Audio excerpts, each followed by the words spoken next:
ఒక్కసారి కొమ్మూరి గోల్డ్ కి కాల్ చేయండి. తాకట్లో ఉన్న మీ బంగారాన్ని విడిపించి మార్కెట్ ప్రైస్ కి వాళ్ళు కొనుక్కుని మిగతా డబ్బులు మీకు ఇచ్చేస్తారు. అందరికీ నమస్కారం. వెల్కమ్ టు మనం టీవీ. నేను మీ పవన్ బెస్వాడ.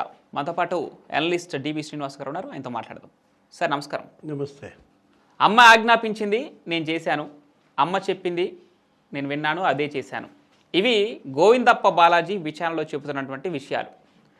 నిన్ననే మనం మాట్లాడుకోవడం జరిగింది. భారతి రెడ్డి మెడకు చుట్టూ పోబోతుందా ఈ AP liquor scam? Balaji Govindappa ఏం చెప్పబోతున్నాడంటే చెప్పేశాడు, అమ్మ చెప్పింది నేను అదే చేశానని చెప్తున్నారు. ఎలా చూడాలి? భారతిరెడ్డి పైన చర్యలకు ఉపకరించబోతుందా విచారణ బృందం? ఏం జరగబోతోంది? అయ్యే చెప్పాడు నేను చేశానని కసిరెడ్డి రాజు చెప్పాడా, లేకపోతే కృష్ణమోహన్ రెడ్డి చెప్పాడా?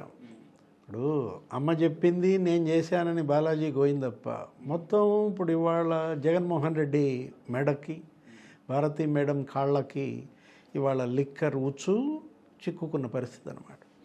అంటే వీళ్ళు జగన్మోహన్ రెడ్డి మరో 30 ఏళ్ళు ముఖ్యమంత్రిగా ఉంటాడు అన్న భ్రమల్లో, అధికారం ఉంది కదా అని కన్ను మిన్ను కానకుండా వ్యవహరించిన పరిస్థితి, మనీ ట్రయల్ ఫిక్స్ అయిన నేపథ్యం, ఏది ఈడీ ఎంటర్ అయింది ఈ కేసులో.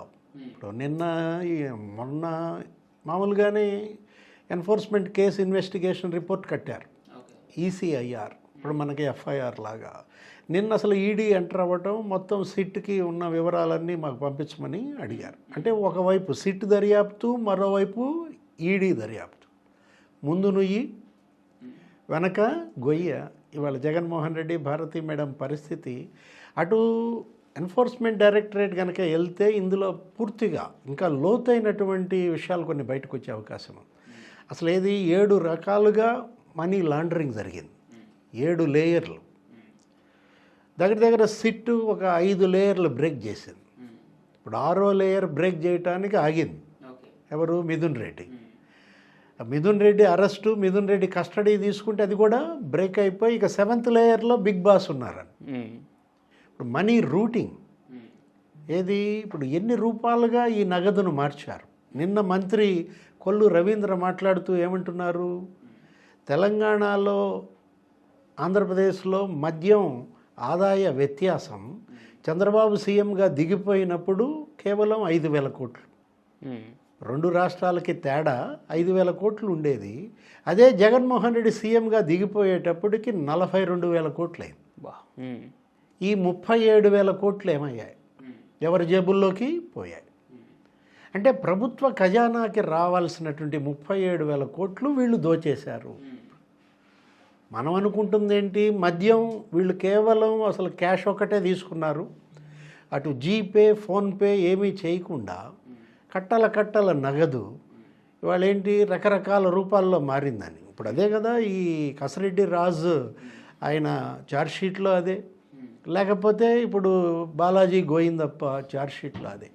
ఏది ఖాళీ వాహనాలతో బాలాజీ గోవిందప్ప వచ్చేవాడని కసిరెడ్డి రాజు కార్యాలయాలకి, ఇక్కడ జర్నలిస్ట్ కాలనీ కావచ్చు, నానక్రామ్ కూడా ఇంటికి కావచ్చు, అంటే వెళ్ళేటప్పుడు ఆ వాహనాల నిండా నగదుతో ఆయన వెళ్ళేవాడని.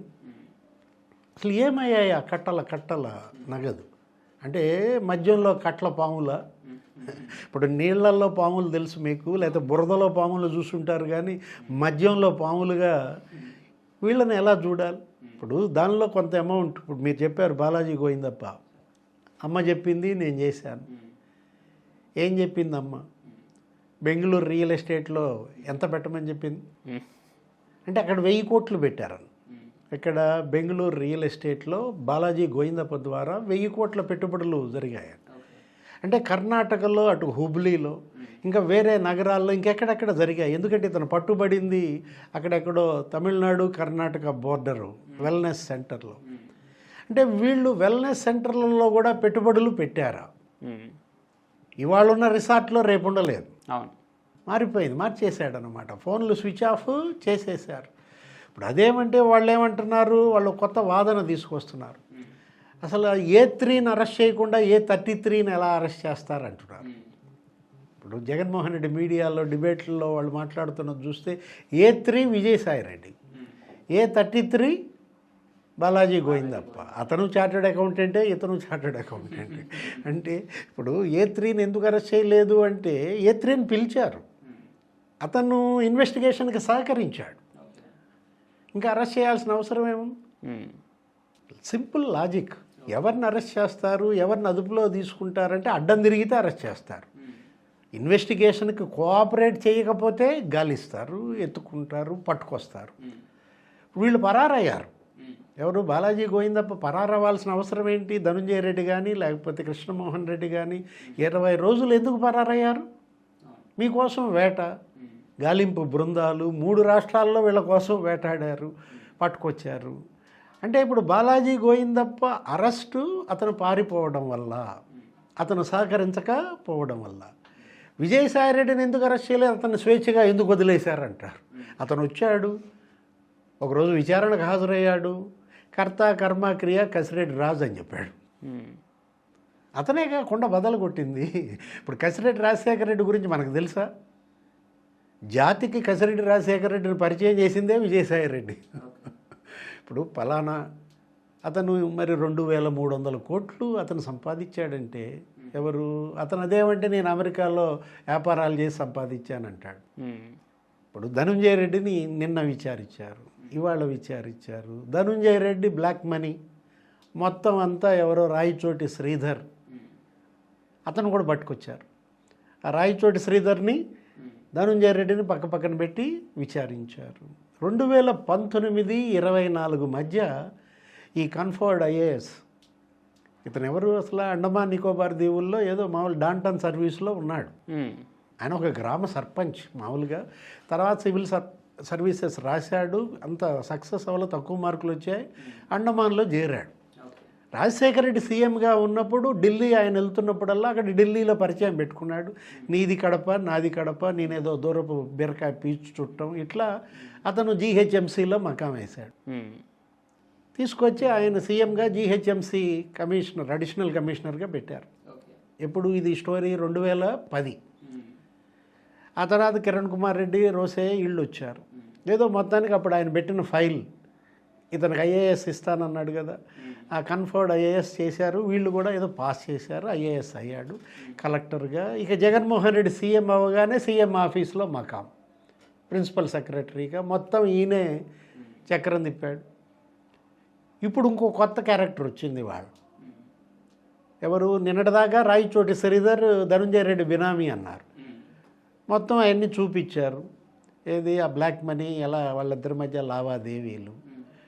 ఇప్పుడు బ్యాంక్ ట్రాన్సాక్షన్స్ గురించి అడిగితే ధనుంజయ రెడ్డి ఏమంటాడు? ఇప్పటికిప్పుడు అడిగితే నేను ఎలా ఇస్తానంటాడు. మా దగ్గర ఆల్రెడీ ఉన్నాయి, ఈ మీయా కాదా చెప్పండి అన్నారు. ఇప్పుడు హైదరాబాద్ కాంట్రాక్టర్ ఒకడు ధనుంజయ రెడ్డి బినామీ అంట. అప్పట్లో ఆయన జీహెచ్ఎంసీ అడిషనల్ కమిషనర్గా పనిచేసినప్పుడు అప్పుడు ఈయన వల్ల ప్రతిఫలం పొందినాడు. మరి ఇప్పుడు ఈ 5 ఏళ్లలో భారీ ఎత్తున మరి ఎక్కడ ఈ రియల్ ఎస్టేట్లో పెట్టడం ఏంటి? ఎక్కడి నుంచి వచ్చాయి ఈ డబ్బు? ఇతనే సంపాదన, అతనికి రూటింగ్ అని. దీనిపైన ఇంకా ఈ దిశగా దర్యాప్తు జరపాలి.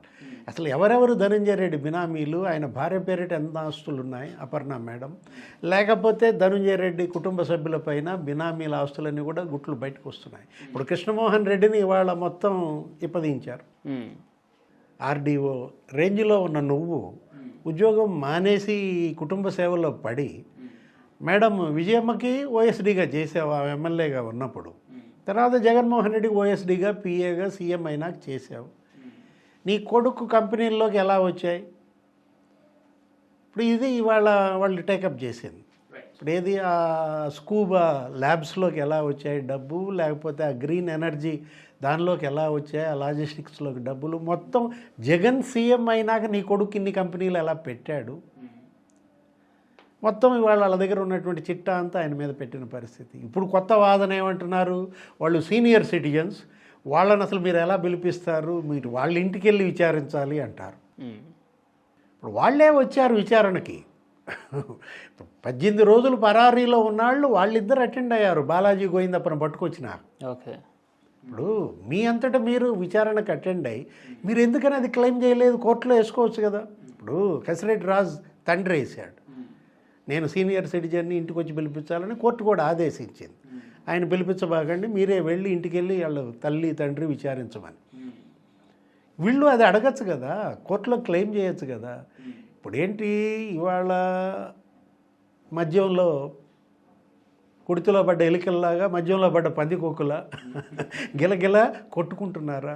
మొత్తం ఇవాళ సిట్టే కాదు, ఇప్పుడు ఈడీ ఎంటర్ అయింది. ఇంకా ఈడీ ఎంటర్ అయిన తర్వాత ఇంకా వీళ్ళకి బెయిల్స్ వస్తాయా?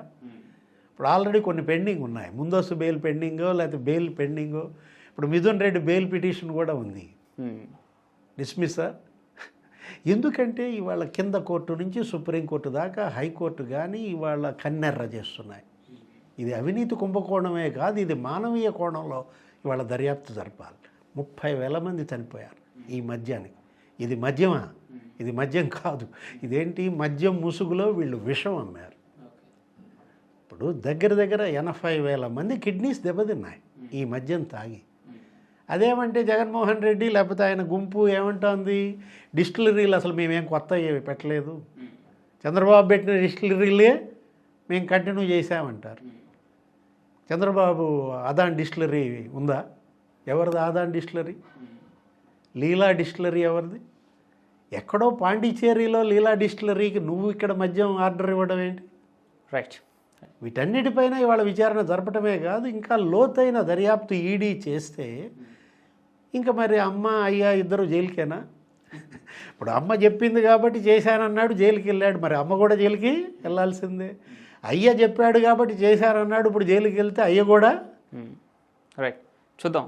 ఇప్పటికే నోటీసులు ఎదుర్కొంటున్నటువంటి కొంతమంది విచారణకు హాజరవుతున్నారు. అరెస్ట్ అయినటువంటి గోవిందప్ప బాలాజీ అమ్మ పేరు చెప్తా ఉన్నాడు. ఈ నేపథ్యంలో మరి భారతిరెడ్డి కాళ్లకు ఈ ఉచ్చు చిక్కుకుంటోంది ఏపీ మద్యం కుంభకోణం. విచారణకు ఆదేశిస్తారా, నోటీసులు జారీ చేస్తారనేది వేచి చూడాలి. Thank you sir, thank you so much. నమస్తే.